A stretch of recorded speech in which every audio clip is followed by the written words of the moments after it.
नमस्कार साथियों, the language point के वर्चुअल प्लेटफॉर्म पर एक बार फिर स्वागत है।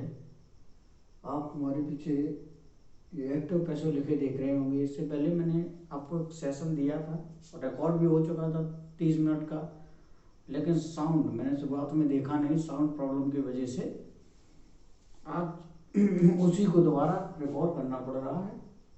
चलिए देखते हैं कि हमने इससे पहले क्या टेंस को खत्म कर लिया था, टेंसेस को फिर फिनिश कर लिया था। टेंसेस बहुत ही आवश्यक हो जाते हैं किसी टॉपिक को समझने के लिए। यानी कि ग्रामर सीरीज चल रही, तो ग्रामर सीरीज से हमने बेसिक यानी कि जीरो से शुरू किया था। बेसिक के बाद क्या टेंसेस पे आए थे, और टेंसेस इसलिए आवश्यक है किसी भी टॉपिक को समझने के लिए। टेंस मूल है भाषा को समझने के लिए। अब नया जो टॉपिक रहेगा वो हमारा एक्टिव एंड पैसिव वॉइस। क्या रहेगा बेटा? Active and passive voice. नया टॉपिक क्या रहेगा? Active and passive voice. Active and passive voice बहुत ही आसान है यदि आपने सही अप्रोच, जो हम ट्रांसलेट करते थे सब्जेक्ट ऑब्जेक्ट वर्ब और ऑब्जेक्ट को अगर ध्यान में रखकर जिस प्रकार हम वाक्य को ट्रांसलेट करते थे, बस सब्जेक्ट वर्ब ऑब्जेक्ट का खेल है। और कैसा खेल है? सब्जेक्ट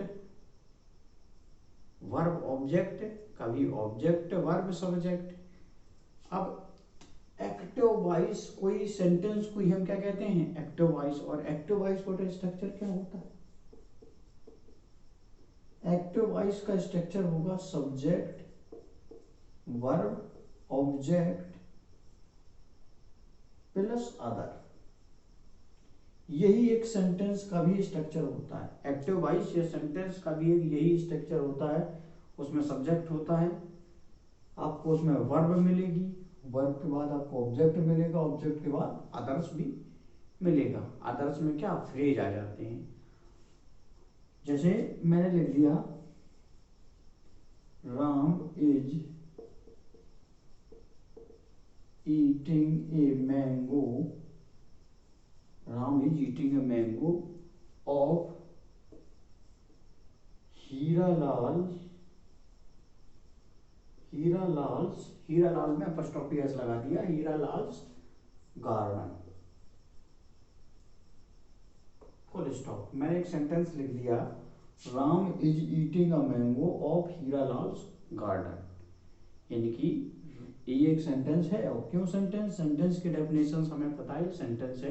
अगर इसमें हम टेंस पूछें कौन सा टेंस है, तो जब मैंने टेंस पढ़ाए थे तो आपको दो चीजें बताई थी। हिंदी में पहचान करना वाक्य की, ये, और अंग्रेजी में। अंग्रेजी में कैसे बना पहचानते हैं? क्रिया से। क्रिया इज और ईटिंग, यही तो है। जहां भी इज आर एम के साथ आईएनजी मिल जाए तो उसे हम क्या पहचानते हैं?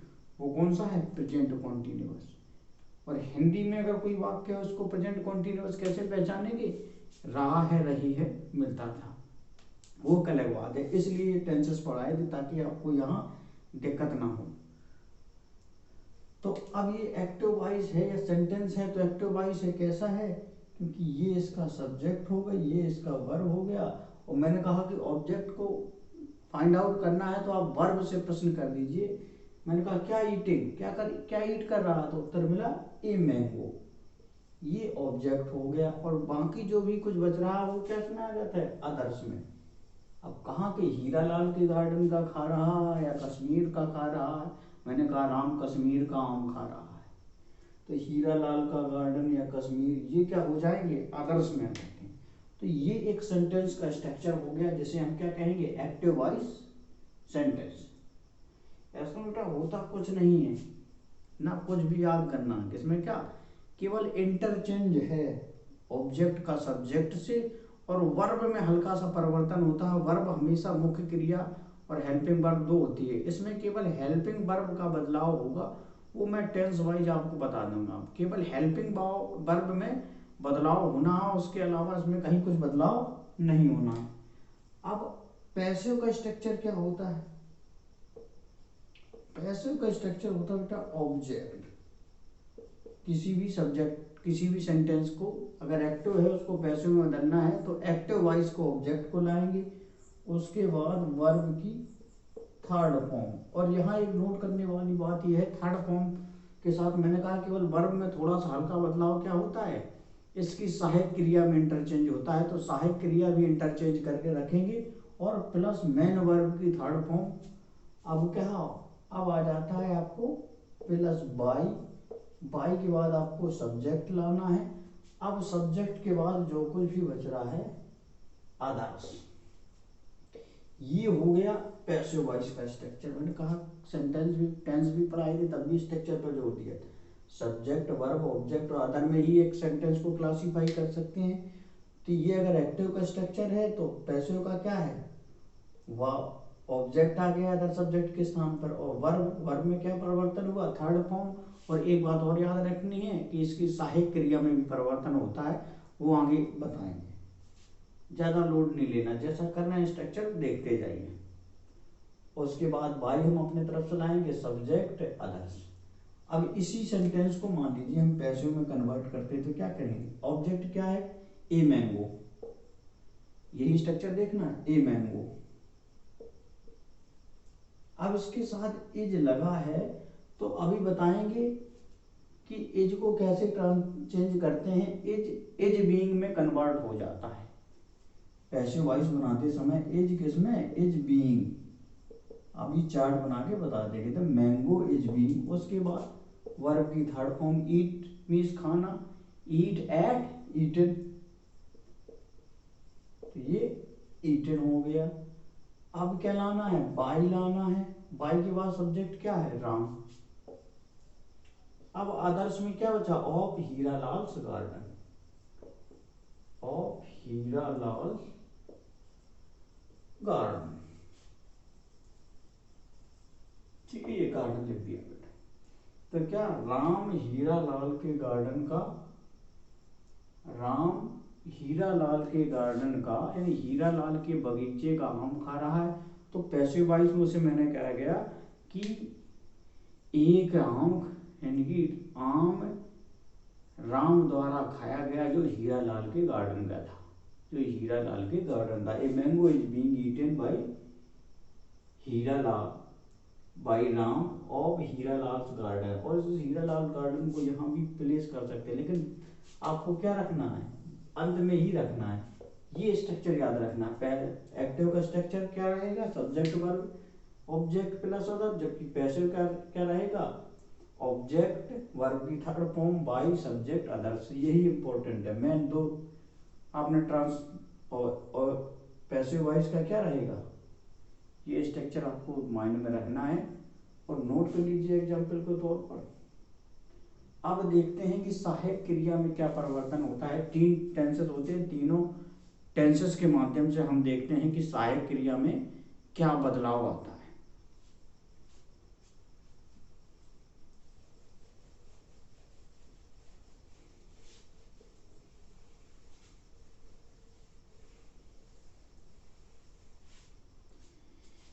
सहायक क्रिया में बदलाव देखते हैं हम। सर्वप्रथम प्रेजेंट टेंस देख लेते हैं। प्रेजेंट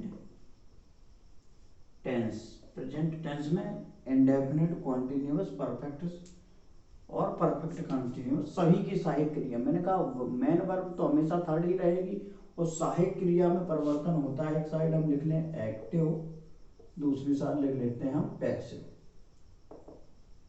एक्टिव में यदि आपको डू, डज या कहें एस या यस मिल जाए तो उसे आप किस में बदलेंगे, इज, आर, एम। यदि एक्टिव वॉइस में डू, डज या एस या यस मिल जाए, यानी कि कहीं की प्रेजेंट इंडेफिनिट मिल जाए तो प्रेजेंट कॉन्टिन्यूअस की सहायक क्रिया का उपयोग करेंगे। और यदि प्रेजेंट कॉन्टिन्यूअस मिल जाए यानी कि is, are, am helping verb मिल जाए, is, am, are helping verb मिल जाए तो क्या करेंगे, इज, एम, आर ही रहेगा प्लस बीइंग और उसमें ऐड कर देंगे। इज, एम, आर ही रहेगा और इसमें बीइंग और ऐड कर देंगे। ये तो कॉन्टिन्यूअस है। परफेक्ट पे आते यदि हैज और हैव मिल जाए तब हम क्या इंटरचेंज करेंगे, तो पैसिव वॉइस में इसको हम क्या इंटरचेंज करेंगे, हैज हैव को हैज या हैव के साथ हम बीन लगाएंगे, बी डबल एन, हैज या हैव के साथ हम क्या बीन लगाएंगे। और एक आता है अगली सहायक क्रिया, आपको हैज या हैव के साथ बीन, हैज बीन या हैव बीन मिल जाए तो हम क्या कहते हैं, नो चेंज। नो चेंज का मतलब ये थोड़ी है कि वो सेंटेंस बनेगा नहीं। नो चेंज का मतलब है कि सहायक क्रिया में कोई परिवर्तन नहीं रहेगा, यानी कि सहायक क्रिया अगर हैज बीन या हैव बीन है तो वही रहेगी। ये एक्टिव एंड पैसिव वॉइस की प्रेजेंट के 4 टेंसेस हो गए। इनकी सहायक क्रिया में क्या परिवर्तन होता है ये मैंने आपके सामने रख दिया। और एक्टिव का स्ट्रक्चर क्या बताया था, एक्टिव का सब्जेक्ट वर्ब ऑब्जेक्ट ये रखना है 3, उसके बाद लास्ट में अदर्स। और पैसिव में क्या रहेगा, ओ वर्ब की third form plus by subject, ये पैसिव का स्ट्रक्चर रहेगा। ये दिमाग में होना चाहिए, इसी स्ट्रक्चर पे रहेंगे। और मैंने कहा था यहाँ थर्ड फॉर्म की वर्ब के स्थान पर थोड़ा परिवर्तन होता है, जो मैंने परिवर्तन दर्शाया है कि हाँ सहायक क्रिया में अगर डूडेज मिलता है यानी कि प्रेजेंट इंडेफिनिट तो प्रेजेंट कॉन्टिन्यूअस में जा रहे हैं, यदि ये जा रहे हैं प्रेजेंट कॉन्टिन्यूअस मिलता है तो प्रेजेंट कॉन्टिन्यूअस में ही रहेगा, लेकिन उसमें क्या बीइंग ऐड हो जाएगा। यदि प्रेजेंट परफेक्ट यानी हैज हैव सहायक क्रिया में मिलती है तो present perfect continuous has been या हैव बीन का उपयोग करते हैं। यदि प्रेजेंट परफेक्ट कॉन्टिन्यूअस मिलता है तो उसमें कोई परिवर्तन नहीं करते सहायक क्रिया में, मतलब हैज बीन या हैव बीन ही रहेगा। चलिए अब एक एक का एग्जाम्पल देख लेते हैं। 4 हैं, चारों के हम एक एक एग्जाम्पल देख लेते हैं। ये स्ट्रक्चर नोट कर लीजिए, परिवर्तन टेंसेस में परिवर्तन एक्टिव एंड पैसिव वॉइस में।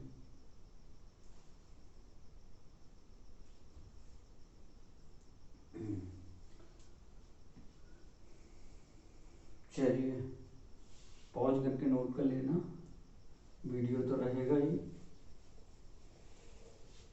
अब चारों की एक एक उदाहरण लिख लेते हैं।